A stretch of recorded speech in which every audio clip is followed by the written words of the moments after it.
C'est pas toujours le personnage le plus stylé ni le plus attendu qui aura la figurine la plus réussie. Il suffit de voir ce Nosecone.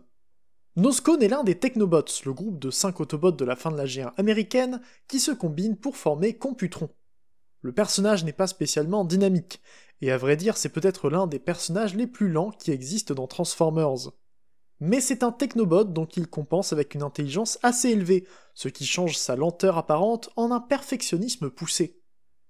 Quand Nosecone veut faire quelque chose, il le fait bien, mais faut pas être pressé. Comme tous les autres Technobots, il est créé par Grimlock dans l'épisode où il devient super intelligent et décide de fonder sa descendance. En tout cas, jusqu'à ce que je regarde l'épisode il y a quelques semaines, c'est tout ce que je savais. Ce qu'on sait moins, c'est que Nosecone est le premier Technobot à être créé, alors que les Autobots sont sur la tête d'Unicron pour arrêter Galvatron. Grimlock utilise des pièces d'Unicron pour fabriquer une foreuse capable de creuser plus loin dans sa tête. Et ça, je trouve ça super classe! Pourtant, personne ne dit que Nosecone est la seule foreuse capable de percer Unicron. Personne ne dit non plus que les Technobots sont les enfants de Grimlock et Unicron, ce qui fait de Wheeljack le beau-père du mangeur de planètes, mais ça c'est une autre histoire. La qualité de l'épisode, dessiné par Acom, ne laisse pas voir le potentiel du personnage, et à vrai dire, son jouet d'époque non plus, surtout avec cette foreuse ronde qui pourrait même pas percer du beurre. Heureusement, le Craftsman Toys semble être un peu plus efficace. Déjà, la boîte est magnifique, ça donne un aspect bien fini qui est impressionnant pour une compagnie dont c'est le premier modèle. Et la figurine à l'intérieur est tout aussi bien faite. Nosecone est une petite foreuse, comme le G1, mais bien plus anguleuse et menaçante. La foreuse en elle-même est l'élément central du mode alternatif, elle prend la moitié de la longueur du véhicule. Elle a plein de détails pour la rendre intéressante à regarder, et elle semble pouvoir déchiqueter tout ce qui se trouve sur son passage. Pour un robot fabriqué à partir de la tête d'un destructeur de planètes, je trouve que ça colle parfaitement bien. Le cockpit est jaune transparent plutôt que rouge comme sur le jouet ou blanc comme sur le modèle d'animation. On perd un peu de contraste par rapport au jouet, mais c'est pas trop mal. On garde au moins les pièces qui remontent à l'arrière, qui cachent des réacteurs articulés indépendamment des genoux, pour le mode combiné. Les chenilles ne sont pas peintes, ce qui correspond à Nosecone, mais pour un excellent détail trop souvent oublié, les chenilles ont des roulettes pour que Nosecone puisse se déplacer. Pas la peine de le soulever pour le bouger, les roulettes lui permettent d'avancer normalement. Et c'est tellement amusant comme ça! Nosecone vient avec 4 accessoires. Les 2 premiers sont les 2 missiles du jouet G1, qui étaient présents sur le modèle d'animation dans ce mode. Il y a une poignée qui se déploie pour le mode robot, mais ils sont censés s'attacher sur les côtés, sur des ports rectangles prévus pour ça. La 3e arme est son pistolet à rayon X. C'est le vrai nom de l'arme sur le G1, et ça n'a pas vraiment de rangement en mode alternatif que j'ai pu trouver, sauf sur la tourelle. La tourelle est le dernier accessoire de Nosecone, et c'est juste le pied de Computron un peu transformé. Il suffit de regarder un peu cette pièce de mode combiné pour savoir que Computron sera pas mal, parce que les articulations sont plutôt bonnes.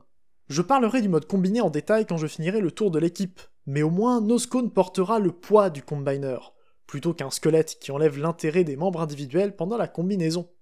La comparaison obligatoire pour Nosecone, c'est bien sûr Drillhorn de chez Ion Factory. Les styles sont très proches, on a des versions modernisées et complexifiées des designs G1, avec des surfaces couvertes de détails, mais très peu de peinture pour habiller le tout. Et maintenant que j'ai Nosecone, je trouve que la foreuse de Drillhorn est peut-être un peu petite. En tout cas, c'est un bon mode alternatif, un peu limité parce qu'il est tout seul pour le moment, mais quand même très amusant et très bien fait. On peut donc passer au robot grâce à une transformation que je trouve intuitive et ingénieuse. La foreuse se soulève et on peut déjà la décaler sur le côté pour faire de la place pour plus tard. Les chenilles formeront les bras, mais l'arrière doit se compresser dans la jambe. Pour ça, il y a une glissière près de l'axe de rotation qui leur permet de s'écarter pour avoir la place de se retourner. C'est pas une étape courante, donc je trouve ça intéressant à voir.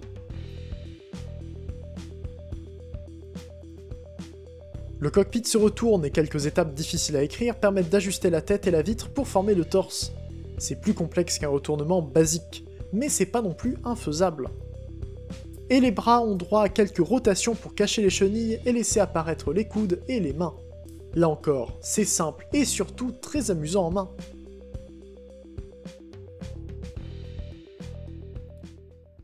Et le résultat est vraiment bon. Nosecone est un beau robot qui laisse apparaître pas mal de blanc sur le torse. On reconnaît le personnage même si c'est clairement pas le plus impactant des Technobots. En tout cas, le style est dynamique et vivant. C'est une très belle figurine qui reprend quand même tous les détails du jouet G1. Parce qu'il en a les couleurs. Avec le jaune et le marron, il en est plus proche que du orange du modèle d'animation, et ça me plaît. Bien sûr, voir l'épisode de leur création dans le cartoon il y a pas longtemps, ça m'a encore plus donné envie de les avoir, mais c'est pas pour ça que je vais préférer en avoir une reproduction parfaite. Mais ça veut pas dire qu'il n'a pas de détails du cartoon. Plutôt que les yeux rouges du jouet, dont l'application de peinture couvrait aussi le visage, Noscone a ici une tête jaune avec des yeux bleus. Au moins le casque est cubique, et je trouve cette tête superbe et très bien détaillée. C'est propre, tant dans le mold que dans les applications de peinture. Mais c'est peut-être pas la tête qu'on connaît sur Noscone quand on se souvient de l'existence du personnage. C'est un peu différent pour le torse, qui reprend les détails des autocollants du jouet avec pas mal de relief, et qui ajoute la vitre sur le torse. Donc ça explique sa couleur en mode alternatif, et je trouve que ça lui va très bien. J'aime bien ses bras, mais pas trop ses articulations. Elles sont faites dans le bon sens, mais à cause du keyboard sur l'épaule, il ne peut pas écarter le bras sur le côté quand il l'avance.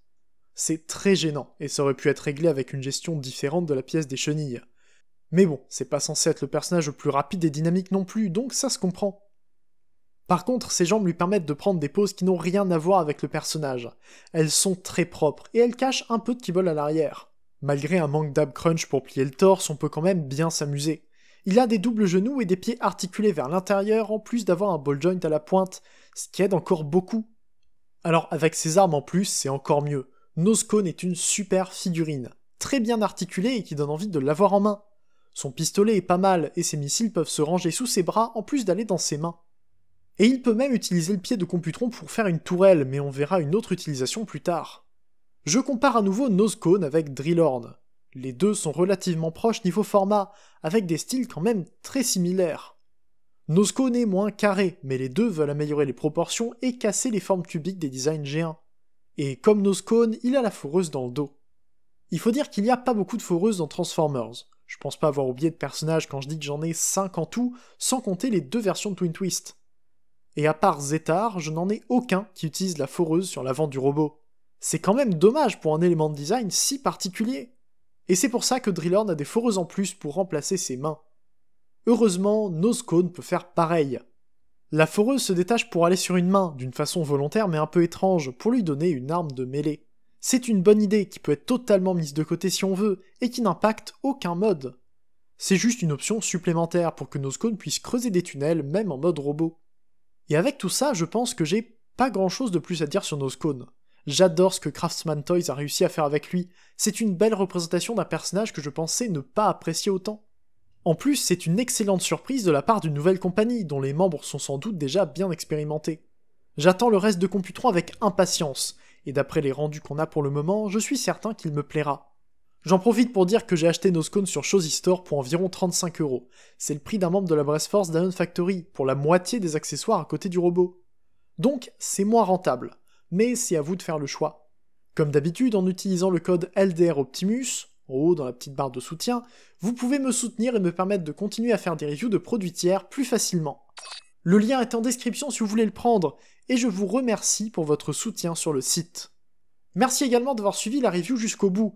Comme d'habitude, je vous attends sur l'Arche pour discuter, et je vous invite à vous abonner pour ne pas louper mes prochaines reviews, et le reste des Technobots quand ils arriveront. On se retrouve bientôt pour une prochaine vidéo, c'était Ider, fin de jour et salut.